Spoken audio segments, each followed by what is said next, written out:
आज हम बात करेंगे भक्ति काल की प्रवृत्तियों के विषय में। आचार्य रामचंद्र शुक्ल ने भक्ति काल का वर्गीकरण दो धाराओं में किया है, जिन्हें निर्गुण धारा तथा सगुण धारा के रूप में जाना जाता है। निर्गुण धारा को उन्होंने पुनः दो काव्य धाराओं, संत काव्य धारा तथा सूफी काव्य धारा के रूप में बांटा, जबकि सगुण काव्य धारा को उन्होंने राम काव्य धारा तथा कृष्ण काव्य धारा के रूप में बांटा है। अब हम बात करेंगे संत काव्य धारा की प्रमुख प्रवृत्तियों के विषय में। संत काव्य धारा के प्रवर्तक महाकवि कबीर माने जाते हैं। संत काव्य का दार्शनिक आधार अनेक प्रकार के मतों की दार्शनिक मान्यताओं को लेकर तैयार हुआ है। संत काव्य धारा में संतों ने शंकराचार्य एवं उपनिषदों द्वारा प्रतिपादित अद्वैत दर्शन, नाथ पंथ, सूफी धर्म, इस्लाम, उपनिषदों में निरूपित ब्रह्म, जीव, जगत, माया के स्वरूप आदि सभी को ग्रहण किया है। अतः कहा जा सकता है कि संत काव्य का दार्शनिक आधार अपने से पूर्व प्रचलित अनेक मतों एवं धर्मों से ग्रहण किया गया है। संत कवियों में सर्वप्रमुख संत कवि हैं कबीर। कबीर की रचनाएं बीजक नाम से उनके शिष्य धर्मदास द्वारा संकलित की गई, जिसके 3 भाग हैं, साखी, सबद और रमेनी। कबीर के काव्य में उपदेशों की प्रवृत्ति की प्रधानता है तथा इसमें रहस्यवादी भावना है। प्रतीकों का प्रयोग उनकी भाषा में हुआ है। संत काव्य धारा के दूसरे प्रमुख कवि हैं रैदास। रैदास का दूसरा नाम रविदास भी है। इनकी रचनाएं रविदास की बानी शीर्षक से प्रकाशित हुई हैं तथा रैदास के जन्म काल के विषय में निश्चित रूप से कुछ कहा नहीं जा सकता है। संत काव्य धारा के तीसरे प्रमुख कवि हैं गुरु नानक। श्री गुरु नानक सिख संप्रदाय के प्रवर्तक, इतिहास प्रसिद्ध व्यक्ति हुए हैं।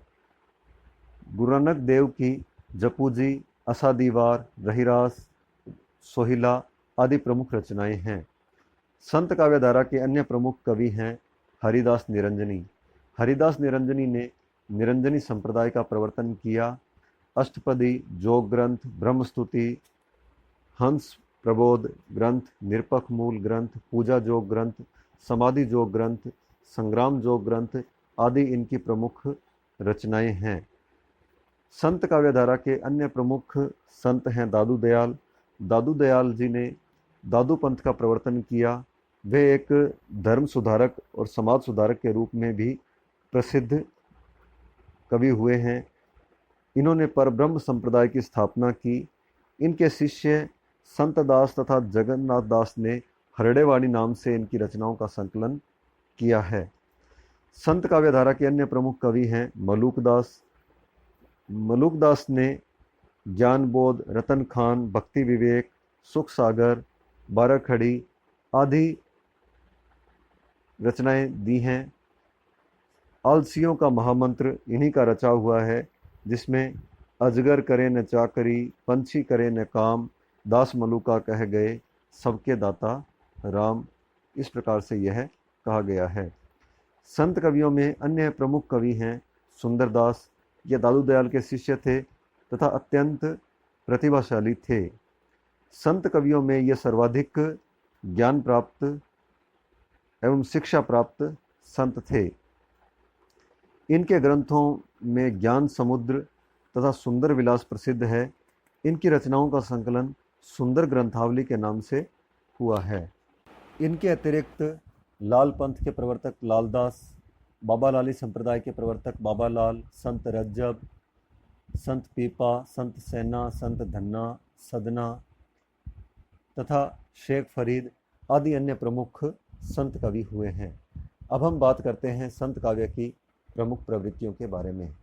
संत काव्य मुख्य रूप से भाव प्रधान काव्य है। इसमें कला की प्रधानता नहीं है। संतों ने मुख्य रूप से अपने मन की अभिव्यक्ति ही अपनी रचनाओं में प्रस्तुत की है। संतों का उद्देश्य कविता करना था नहीं, इनका लक्ष्य उपदेश प्रदान करना ही मुख्य रूप से था। संत कवियों ने निर्गुण ईश्वर की उपासना की है। वे निर्गुण, निराकार, अजन्मा, अविनाशी तथा सर्वव्यापी परमात्मा को मानते हैं।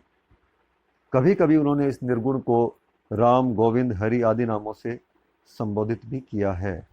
निर्गुण काव्यधारा की अन्य प्रमुख प्रवृत्ति है ज्ञान की महत्ता। संतों ने ज्ञान को अत्यधिक महत्व दिया है। यह ज्ञान वेद, पुराण या कुरान का ज्ञान नहीं है, अपितु चित्त की निर्मलता एवं हृदय की पावनता से प्राप्त किया जाता है। ज्ञान की इस दशा में ही साधक को ब्रह्म का साक्षात्कार होता है। इस ज्ञान से ही व्यक्ति का अज्ञान, अंधविश्वास और पाखंड का नाश होता है तथा वह विषय वासनाओं से दूर होकर परम तत्व की प्राप्ति करता है। संत काव्यधारा में गुरु को अत्यंत महत्व दिया गया है।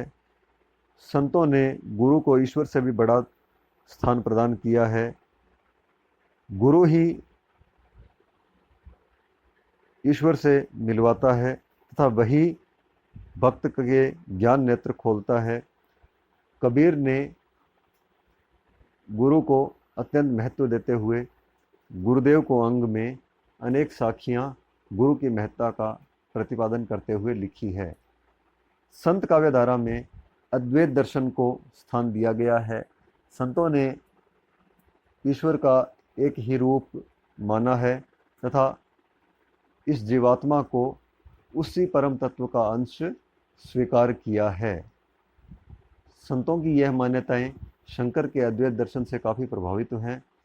ब्रह्म जीव की एकता का प्रतिपादन, माया के अस्तित्व को स्वीकार करना, ईश्वर को निर्गुण निराकार बताना, आत्मा की सर्वशक्तिमत्ता का प्रतिपादन, ये सभी बातें शंकर के अद्वैत दर्शन के ही अनुरूप दिखाई पड़ती हैं।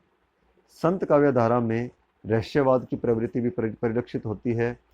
संत काव्यधारा में भावनात्मक तथा साधनात्मक दोनों ही प्रकार का रहस्यवाद दिखाई देता है। संत कवियों ने बाह्य आडंबरों का खंडन किया है। इन्होंने मूर्ति पूजा, तीर्थाटन, व्रत, रोजा, नमाज आदि को ईश्वर प्राप्ति के लिए अनिवार्य नहीं माना है। इन्होंने हिंदू और मुसलमान दोनों को ही अपने अंधविश्वासों, धार्मिक रूढ़ियों और धर्मांधता के लिए फटकारा है। वे धर्म के सामान्य तत्वों यथा सत्य, अहिंसा, प्रेम, करुणा, संयम, सदाचार आदि को मानव के लिए आवश्यक माना है। संतों ने सर्वत्र जाति प्रथा का विरोध किया है। ये समाज में ऊंच नीच, छुआछूत, वर्णाश्रम व्यवस्था को अभिशाप मानकर उसका विरोध करते थे। संतों ने किसी भी प्रकार के भेदभाव का खंडन किया है। इन्होंने हिंदू और मुसलमान दोनों को ही उनके पाखंडों के लिए फटकारा है। संत काव्य में शास्त्र का विरोध करते हुए स्वानुभूति पर बल दिया गया है। संतों ने उक्ति में खरापन और निर्भीकता को अनिवार्य माना है। संतों की इस प्रवृत्ति को तत्कालीन जनता ने भी पसंद किया है। संत काव्यधारा की भाषा अपरिष्कृत है। संतों का उद्देश्य मूल रूप से कविता करना नहीं था। संत मूलतः घुमक्कड़ प्रवृत्ति के थे, अतः उनकी भाषा में अनेक बोलियों तथा भाषाओं के शब्द आकर मिल गए हैं। इन्होंने अपनी भाषा में ब्रज, अवधी, खड़ी बोली, राजस्थानी, पंजाबी, फारसी, अरबी आदि सभी भाषाओं के शब्दों का प्रयोग किया है।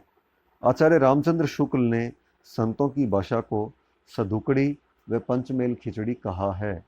संतों की यह भाषा अनगढ़ होते हुए भी भाव संप्रेषण में पूर्ण सफल है तथा उनकी भाषा की शक्ति और सामर्थ्य के कारण ही आचार्य हजारी प्रसाद द्विवेदी ने कबीर को वाणी का डिक्टेटर भी कहा है। संत काव्य में अलंकारों का प्रयोग चमत्कार प्रदर्शन के लिए नहीं हुआ है। इनके काव्य में जो भी काव्यांग आए हैं तथा जहाँ जहाँ भी उनका प्रयोग दिखाई देता है वह स्वाभाविक रूप से ही है। संतों ने सायास कहीं भी अलंकारों का प्रयोग नहीं किया है। इनका उद्देश्य अपने मन की अभिव्यक्ति प्रस्तुत करना था।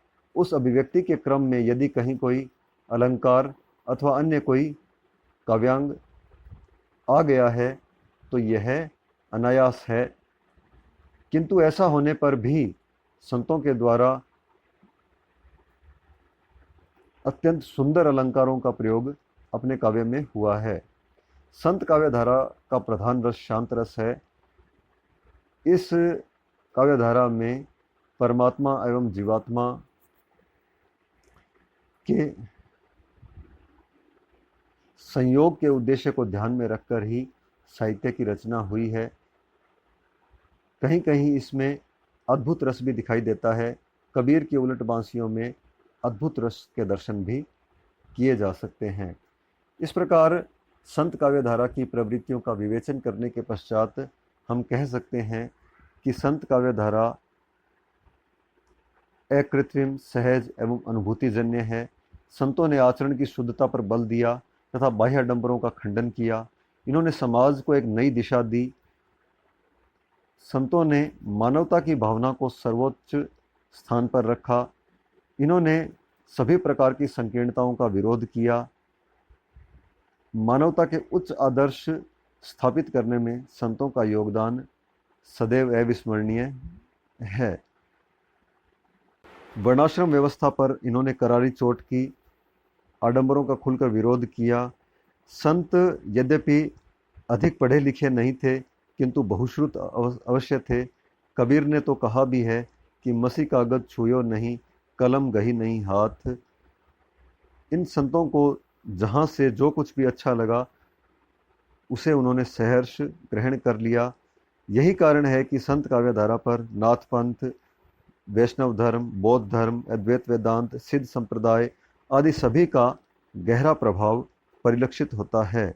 संत कवियों ने किसी धर्म विशेष का पल्ला नहीं पकड़ा, बल्कि जिस तत्व को इन्होंने व्यवहारिक समझा उसे अपने काव्य में इन्होंने स्थान दिया है।